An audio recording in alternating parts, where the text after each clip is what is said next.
Hey, darling, can I tell you what's been on my mind? Sick and tired of the 9 to 5 in the city life. Hey, darling,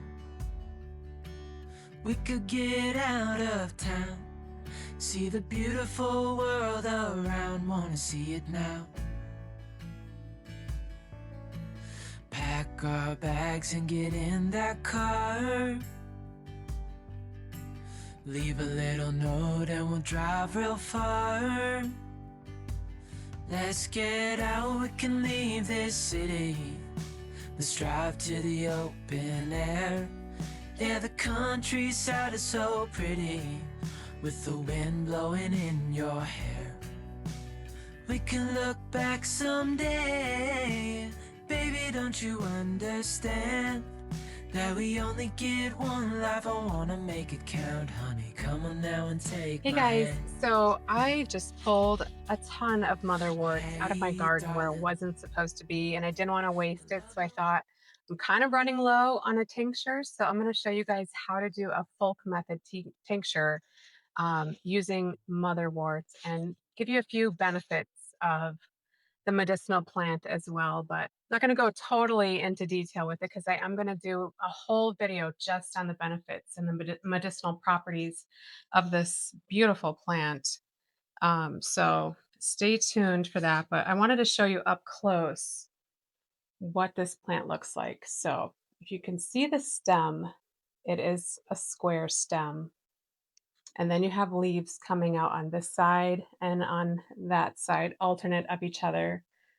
And that is what the leaf looks like. It's a super pretty plant. So this is what it looks like if you oh, and it's this one's starting to go to seed. I noticed that in my garden too. A lot of them are going to seed already. So I had to pull some of those flowers off so it'll keep growing. But this one was a volunteer. I had like three of them pop up in my garden bed. So if you plant this in your yard, you will find it in other places. It is kind of invasive. So if you don't want that to happen, maybe put it in like a pot, or if you live out in the country, like, further out away from your house. Um, but yeah, that's what it looks like. Super pretty. And I'll show you how to make a tincture with this. Okay, so this is the bunch of motherwort that I have, and I have a feeling this is going to be way too much. So I might dry some and have some like in a dry form, stick it in a jar, and that way I have it on hand for later if I want to use it for something else. I have tried this dry as a tea and it's very bitter. So, um, I mean, you can get used to the taste. Anything that's bitter as well, is going to be excellent for digestion. So if you have digestive issues, bitters are excellent for that. But I'm just going to give all of this a rough chop. And I am doing the folk method of this. I will eventually do a video showing you guys how to make tinctures with ratios. There's like a 1 to 2 ratio, there's 1 to 4, 1 to 5, different ones that you can do. But I mostly do the folk method just because it works. This is what has worked for thousands of years for people. Um, so I figure why why mess with all the measuring and kind of wait. I don't want to say it's wasting time, but you got to have a scale and you got to, do all the calculations and things like that. But to me, it's like people have been doing this method for thousands of years. So it works. Why recreate it? That's kind of my thoughts at the moment, anyway. So you want to give it a rough chop and bring, kind of get open a lot of the plant's cells so that it's more available with the alcohol. And for this, I am putting some stems in there, but if I see like a big twig or a big stem, I'll just pull it off and try to get just as much more of the leaves in there. And I'm gonna fill this up like with a fresh herb. You want to do at least 75% of the jar full, or you do it full, like all the way. But you have to remember it kind of depends on the herb that you're using, because if you're using an herb that will soak up a lot of the menstruum that you're using, the plant will swell and it will rise. And so it kind of depends on what you're using as far as the plant goes. So you may want to leave a little bit of room in there, kind of depending on what it is. So I have this plant growing in my garden. It was kind of quite by accident. I was looking for stinging nettle, and my husband went to um, chop some wood and find some wood from a lady that I think it was a lady that he works with, or I can't remember exactly who the lady was, or how they know each other. But they had some tornadoes come through the area, so she had a lot of down trees that they were cleaning up. And he saw this plant and thought that this was stinging nettle, and he knew that I was looking for it and brought it home for me. I was like, "Oh, how sweet," but found out it was motherwort, which I was even more excited about, but I really wanted the stinging nettle. So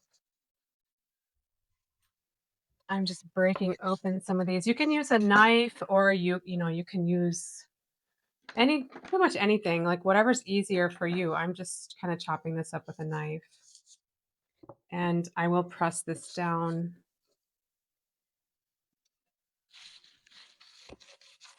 So motherwort um, is really good for a lot of female problems, which kind of reminds me, it has the word mother in it. So any like female problems, motherwort is going to be great for. A lot of If you have a lot of period problems, if you have a lot of like PCOS, it's really great for menopausal women who are suffering from hot flashes and things like that. So um, PMS, pretty much all those female issues. I will be going more into detail, like I said, talking about a lot more um, about the health benefits of the plant, and just going into more detail and deeper into the plant and its all it does for us, which is there are a lot of things this plant does. It is amazing. You can use it. I like to use it because it does have it kind of like calms you down, and sometimes we need that, especially if you suffer from anxiety or anything like that, or maybe have problems kind of winding down at night, trying to get ready for bed.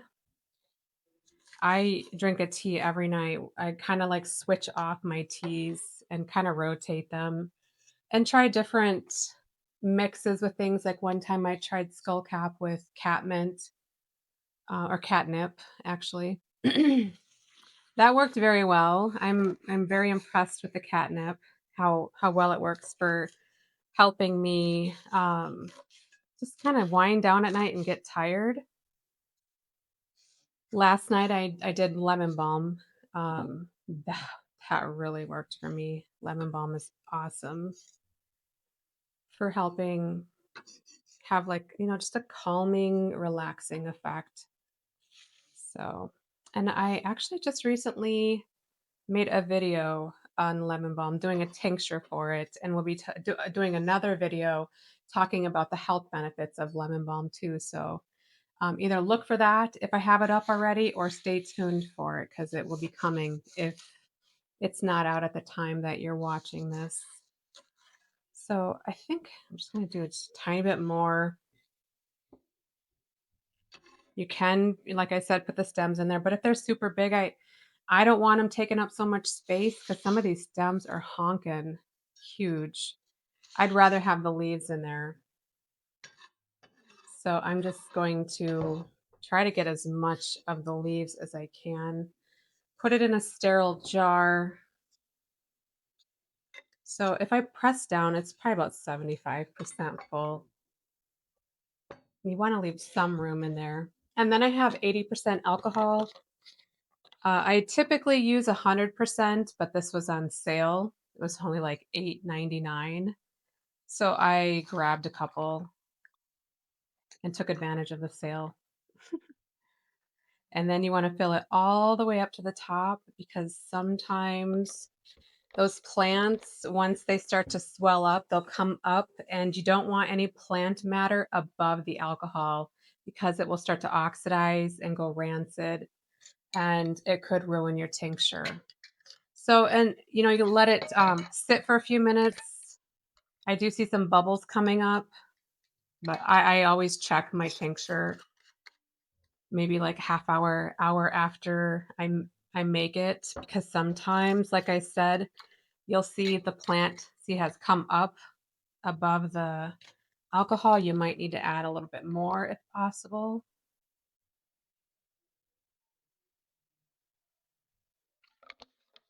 You just don't want any oxidation to happen because you don't want to ruin your medicine.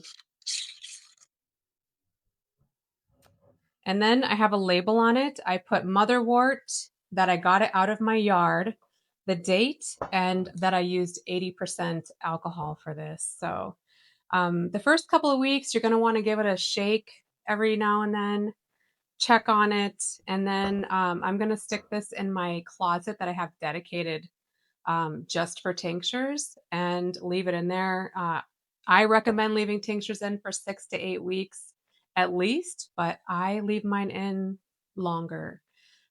I've got tinctures in my closet from last summer that I have not strained off yet. So it's not going to go bad. And tinctures will last you years and years and years.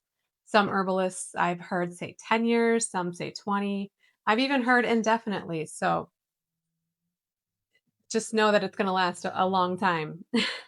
But that's it. Super easy. Like, you just need a few things, like something to cut up your plant with, the jar, something for labeling. You can use any kind of labeling on here that you want. And then, of course, your alcohol, and that's it. And after 6 to 8 weeks, you can strain this off and put it in a dark bottle. You want to have it dark so that the sun doesn't get to it, and keep it, in a cool place away from like heat and sun and light, and use it whenever you need to. But when I make the video talking more about the medicinal properties and what this all does, I will go more into detail on dosaging and stuff like that. So hope you guys like this. If you love videos like this where I'm teaching you guys how to make your own medicine so that you don't have to rely on pharmacy meds and medicines that are going to give you 500 side effects, then like this video and subscribe, and maybe share it with a friend that might like it as well. So God bless, and I hope to see you on the next one.